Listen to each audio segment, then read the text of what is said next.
There is a guy involved in this campaign who I am quite clear could not even tell you the difference between Iran and Saudi Arabia.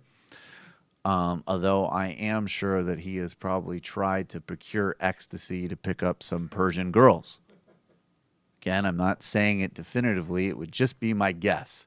And that young man's name is very confused, very befuddled, very unhappy, sort of as dumb and disoriented as his father, but with none of the charm. Of course, I am talking about one Eric Trump, whose fortunes are dwindling in front of his vacant face.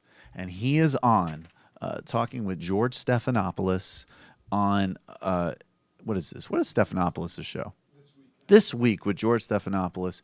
And he's going to argue to George that he does not, repeat, does not live in a bubble. If you're convinced by this, seek help.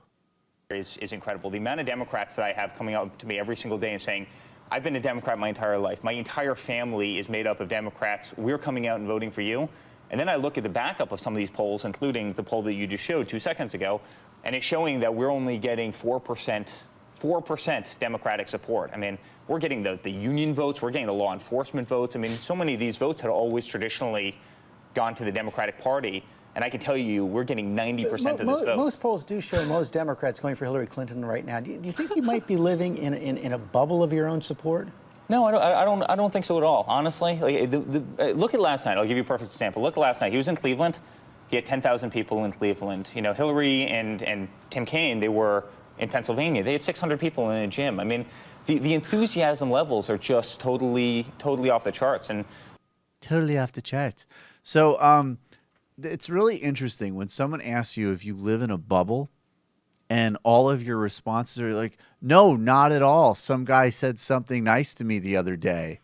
And then I was at an event that we organized on behalf of my dad and it went really well. So if you call that a bubble, I don't know what to tell you. It is so funny. Like, no, honestly, I'm not. Honestly, I'm not. Why would I say honestly if I was in a bubble? Clearly, I'm not in a bubble. Sad. I mean, look, sad. Hey, it's Sam Seder. Why don't you subscribe to this channel? You can do so right over here. Over. Subscribe.